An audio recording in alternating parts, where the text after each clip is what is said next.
By the 4th-10th century, Ibn Nadim had already catalogued 12 scripts and their variations.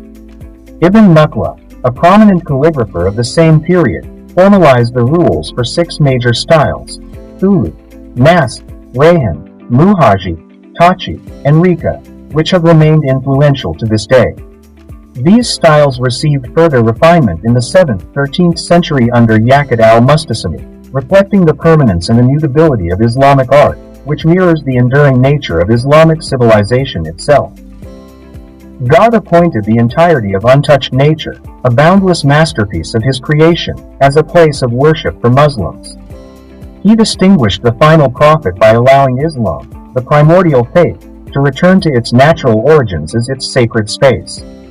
The quintessential sacred architecture of Islam is the mosque, which mirrors and embodies the order, harmony, and peace found in nature, chosen by God as the lasting house of worship for Muslims. When praying in a traditional mosque, one symbolically reconnects with nature, not outwardly, but through the spiritual connection between the mosque and nature's principles and rhythms. This connection integrates the mosque into the sacred space of the primordial creation, which continues to exist wherever untouched nature remains in God's presence, bringing tranquility and unity to the soul. The divine command, which established nature as a place of worship for Muslims, allows Islamic sacred architecture to act as an extension of God's creation within human-made environments. Thus, it partakes in the unity, harmony, and peace of nature. The environment of cities and towns is deeply influenced by the mosque, which serves as a center from which the qualities of unity, harmony, and sanctity spread throughout the urban landscape. Traditional Muslim cities and towns are often viewed as extensions of the mosque, organically connected to it, sharing in its sacred and unifying essence. In this way, the entire urban area benefits from the spiritual blessings that arise from the recitation of the Quran and the call to prayer, adhan, which originate from the mosque's surroundings. By making the mosque an extension of the natural world, Islam underscores the original, innate nature of humanity. This original state, which Islam seeks to revive, reconnects human beings to the awareness of the Absolute, which is the core of primordial man and the very purpose of human existence. The term, mosque, originates from the Arabic word masjid, meaning place of prostration, specifically referring to the position during prayer when the worshipper's forehead touches the ground in a symbolic act of submission to God. During Islamic prayer, salat, the believer stands before God, like the primordial human, without any intermediary. The design and space of the mosque reflect this connection to nature and the essence of the most significant ritual performed within it, prayer. This act of prayer is carried out not by fallen beings but by individuals who are conscious of their role as God's representatives on earth, standing upright in cosmic existence and capable of directly invoking God. It is not only the mosque space where prayers are performed that holds significance, but also the ground upon which worshippers prostrate themselves. The first mosque in Islam was the house of the Prophet, and the formal mosque in Medina was, in many ways, an extension of this sacred space. The act of prostration, with one's forehead to the ground, reflects submission to God, as exemplified by the Prophet, the most perfect of God's creations. The sacred architecture of Islam embodies the essence of God's creation, grounded in the principles that govern both architectural design and the natural world. This architectural form derives its significance from the blessings or barakah that flow from the Quranic revelation, which facilitates the relationship between sacred structures and nature. Furthermore, the connection between Islamic architecture and untouched nature is rooted in the spiritual essence of the Blessed Prophet, who, as the archetype of humanity, introduced a rite that not only sanctified the earth but also highlighted the spiritual reality inherent in both humans and the natural environment. The spiritual importance of Islamic architecture can be understood through the nature of the Quranic revelation, which reveals the transcendent qualities of both the natural world and humanity. Additionally, it is found in the intrinsic nature of the Blessed Prophet, who not only consecrated the ground where humans stand and worship but also sanctified the spaces in which they dwell, helping them to orient themselves toward the ultimate reality that transcends all physical existence and transformation.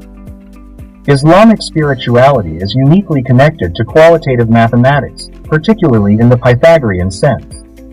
This connection arises from the focus on unity and the intellect (al-agl) alongside the foundational aspects of Islamic spirituality.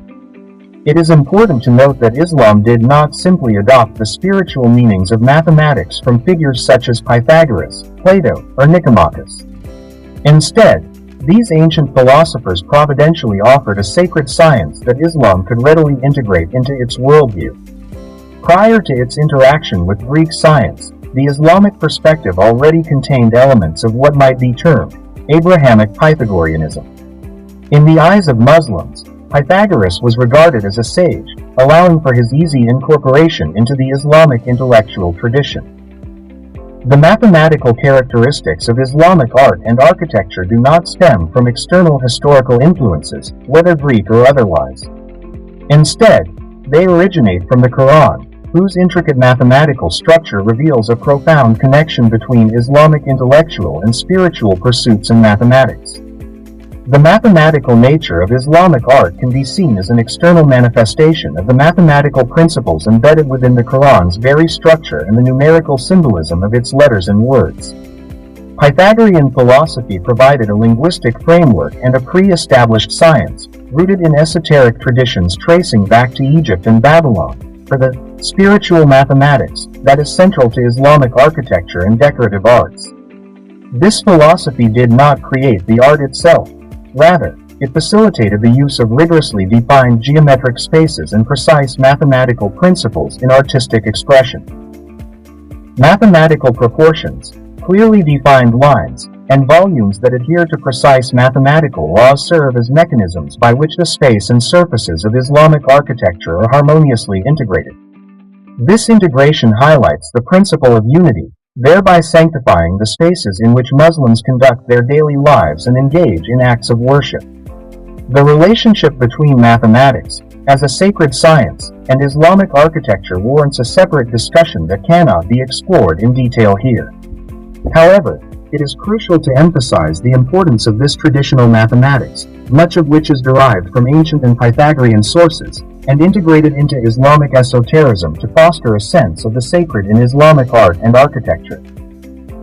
Furthermore, the mathematical qualities of Islamic art stem directly from the nature of Islamic spirituality, which remains intimately connected to the experience of harmony and an archetypal reality reflecting the One. This reality is constant, transcending the ever-changing patterns of the material world. The clarity and perfection found in elements like a snowflake or the geometric beauty of a flower are echoed in the Islamic paradise. When manifested in Islamic art and architecture, these qualities evoke a sense of that paradise and prepare the soul for the experience of the Firdaus promised in the Quran. It is also important to address a point often overlooked by scholars of Islamic architecture. The surfaces of sacred buildings, such as mosques and mausoleums, frequently feature intricate mathematical patterns. This is particularly evident in later Islamic architecture, as seen in the Sheikh Lutfallah Mosque, the Shah Mosque of Isfahan, and the tomb of Shah Ni'mat al-Awali in Nain. The significance of these complex geometric patterns on the walls of mosques and mausoleums extends beyond their decorative nature. They not only draw attention to the omnipresent center, helping to untangle the soul and mitigate subjectivism, but also possess another remarkable significance. Although these patterns appear superficial, they represent the internal structure of physical existence, or matter, in a general sense. Recent research conducted by various scientists has uncovered striking similarities between these geometric figures and the internal structures of both animate and inanimate objects, as revealed through electron microscopy and other modern techniques. Throughout Islamic history, Persia has served as a significant center for Islamic civilization and art, exemplifying the principles of sacred art in various domains.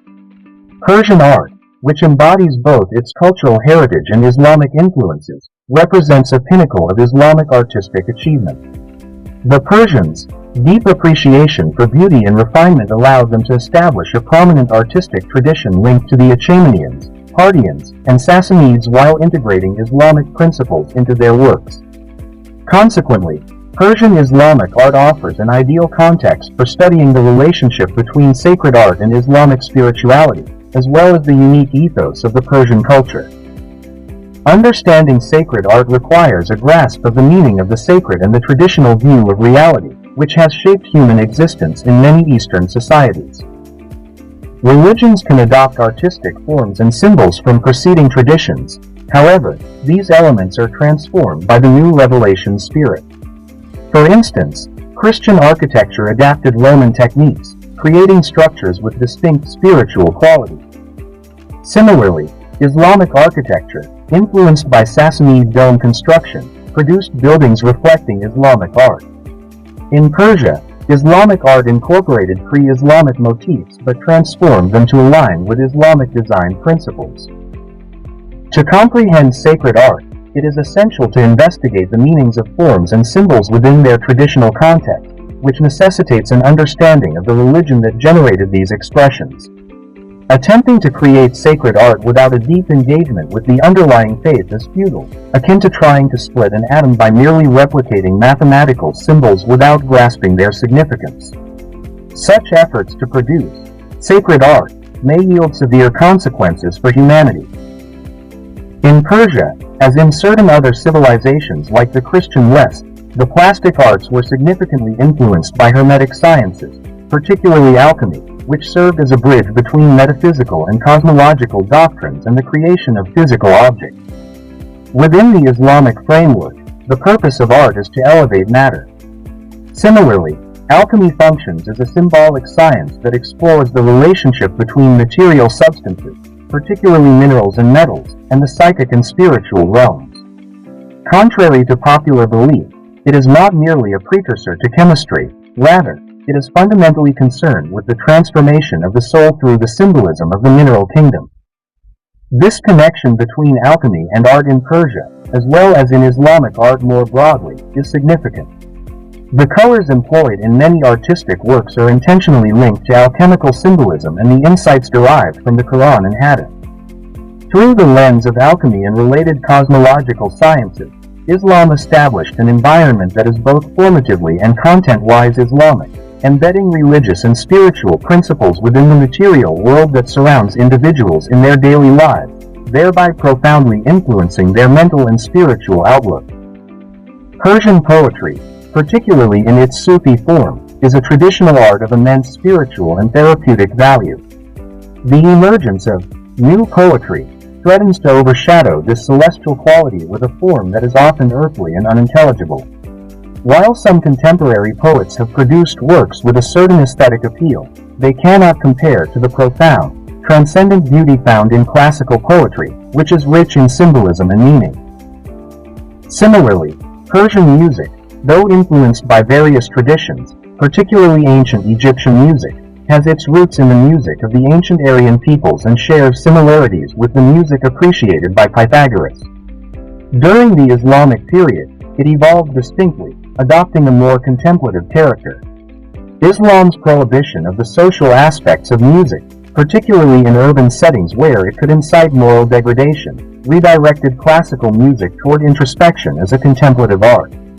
The spiritual experiences elicited by classical Persian music resonate with the spiritual states of the Sufis and are closely linked to the essence of the Quran. Thus, Persian music, along with the Sufi poetry intertwined with it, serves as a profound spiritual art that aids in achieving the contemplative states central to Sufism. It is noteworthy that Sufis have fostered mystical musical sessions and dance, sama, with figures like Maulana Jalal al-Din Rumi, a profound mystic and the founder of the Malawi Sufi order renowned for its musical and dance practices, eloquently articulated the transformative power of music in spiritual experience. He observed, "The musician began to play before the drunken Turk." Behind the veil of melody lie the mysteries of the eternal covenant between God and man. This poignant statement encapsulates the profound connection between music and the divine, suggesting that through the intricate interplay of sound, one can glimpse the deeper, esoteric truths of existence and the sacred relationship that binds the creator to creation. The musician, through the act of playing, serves not merely as an entertainer but as a conduit for spiritual revelation, inviting listeners to transcend the ordinary and engage with the profound mysteries that underpin the human experience and its intrinsic connection to the divine. For contemporary Persian artists, as well as Muslim artists and the various groups shaping Islamic society, the primary challenge lies in achieving self-awareness to overcome the pervasive inferiority complex towards the West and to grasp the significance of the Islamic tradition. Logic, linked to the concept of logos, is traditionally viewed as the method by which the mind uncovers truth. This process is feasible because the mind's logical ability extends from the intellectual principle, which reflects the divine intellect.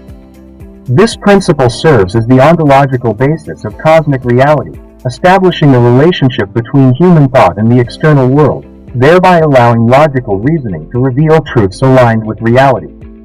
Additionally, this principle imbues language with meaning, facilitating the creation of poetry.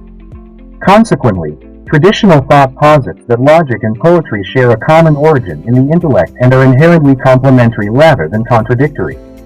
When logic is respected, it serves as a pathway to the transcendent, while poetry conveys intellectual and spiritual insights.